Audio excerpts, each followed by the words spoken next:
धन्यवाद करती हूँ। उन्होंने बिहार के विकास के लिए विविध रेल परियोजनाओं को स्वीकृति दी है और मेरे प्रश्न का विस्तृत जवाब भी दिया है, इसके लिए धन्यवाद। मैं शिवहर लोकसभा क्षेत्र का प्रतिनिधित्व करती हूँ और शिवहर के लोग स्वतंत्रता के 75 वर्ष बाद भी रेल सुविधाओं से वंचित हैं और इसके लिए सरकार ने सीतामढ़ी शिवहर रेलखंड 28 किलोमीटर के लिए 566.83 करोड़ राशि की स्वीकृति किए हैं। माननीय अध्यक्ष जी, माननीय सांसद महोदय ने जो शिवहर सीतामढ़ी का प्रोजेक्ट का मुद्दा यहाँ पे उठाया है, बहुत ही इम्पोर्टेंट प्रोजेक्ट है ये। और इस प्रोजेक्ट के लिए 262 करोड़ रुपए ऑलरेडी भूमि अधिग्रहण के लिए जमा कर दिए गए। काम बहुत अच्छा तेजी से जा रहा है और ब्रिज का टेंडर भी कर दिया गया है, जो कि बागमती नदी पे बनेगा, देकुली धाम को जोड़ने वाला।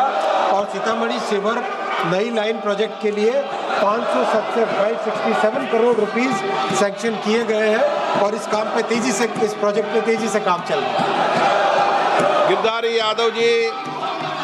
अध्यक्ष महोदय, माननीय रेल मंत्री ने हो गया, माननीय रेल मंत्री ने जो जवाब दिया है अच्छा जवाब है, लेकिन बिहार का भी बड़ी महत्वपूर्ण भूमिका है एनडीए सरकार लाने में। 11 साल में माननीय रेल मंत्री जी बताने की कृपा करेंगे, पटना से दिल्ली, पटना से बेंगलोर, पटना से मुंबई कोई ट्रेन चलाया क्या? इतना वेटिंग लिस्ट होने के बावजूद बिहार में कोई ट्रेन माननीय रेल मंत्री जी के द्वारा नहीं दिया गया। माननीय रेल मंत्री जी क्या इन स्थानों के लिए रेलगाड़ी चलाना चाहते हैं क्या? माननीय सांसद महोदय जरा ध्यान दें। Dr. Syed Nasir Hussain not there. I take up only listed business. Shri Vaiko.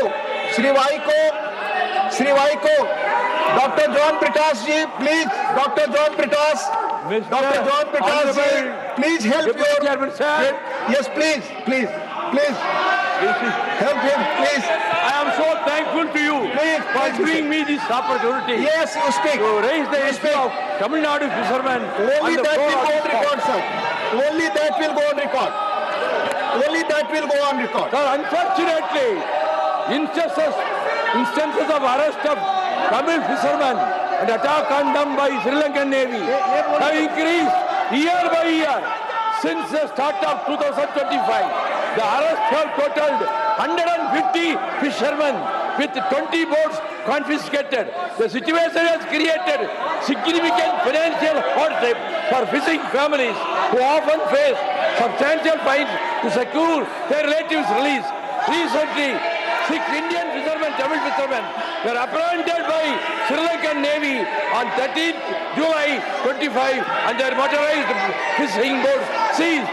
Sri Lankan Navy continued its acts of infringement upon the traditional rights of our own fishermen in the Falk Bay, which is a challenge to the Union of India. The frequent arrests and seizure of boats had shattered the livelihood of many fishermen. I would urge upon the Union government to take urgent steps to secure the early release of all the fishermen and their boats unconditionally. There is a pressing need for a comprehensive solution to prevent future arrests and protect the fishing community's rights. The recurring detentions have not only created immediate hardship but also threatened the long-term sustainability of fishing operations in the region. Sir, the government should put diplomatic pressure on the Sri Lankan government for giving compensation and solace to the next of kin of those who are shot dead and boats damaged by the Sri Lankan Navy in the last 10 years. They should hold a high-level talk to find a permanent solution to this non-stop harassment by the Sri Lankan Navy. The Kachathib agreement should be reconsidered and that should be withdrawn by the government of India. Thank you, sir. Please go back to your seats. Please. The House will meet at 12 noon today.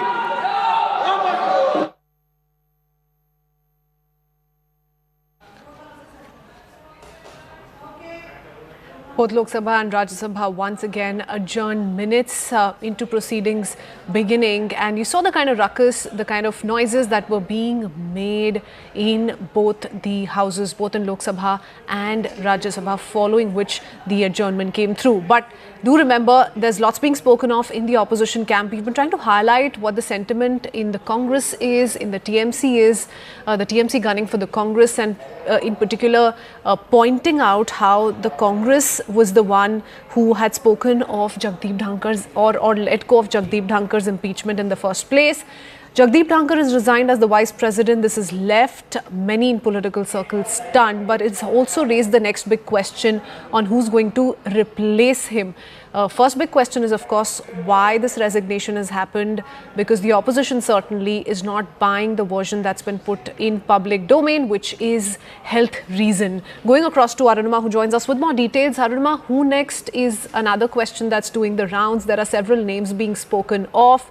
JP Nadda, Rajnath Singh, some are even speaking of Nitish Kumar and linking it to Bihar polls. How do you see this playing out? And give us a few names and why they could be making it to the post.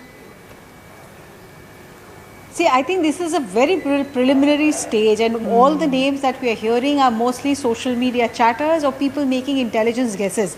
There is no government functionary who has still come on record or even off record suggested who the next vice president will be. Added to that is the fact that the opposition also wants to see if there is a consensus building exercise from the government side.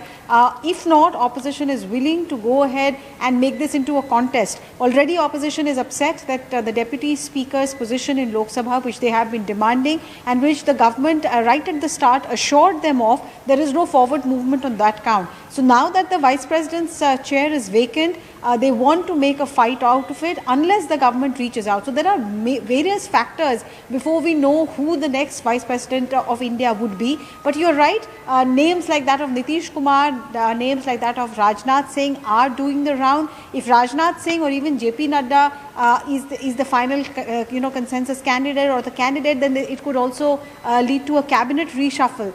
There's also that vacancy as far as BJP's organization is concerned. We still don't know who the BJP president will be. On that count also, a cabinet reshuffle has been speculated for some time. So it's not going to be an easy decision for the government, and they will take their time. The sense we get is that this has come as a surprise for government. They were not prepared for this kind of a vacancy to arise, and they will take their time before they decide. There's no hurry also, because Rajya Sabha, where the main role of the vice president was as ex-officio chairperson, that is being carried out by Deputy Chair Mr. Harivansh. He's in the chair even today as opposition continues to protest on SIR. The protests around SIR continues, and we once again saw a lot of ruckus both in Lok Sabha and Rajya Sabha. Arunima, stay on with us. You're sharing more details with us, so let's quickly break down that update. Opposition sources also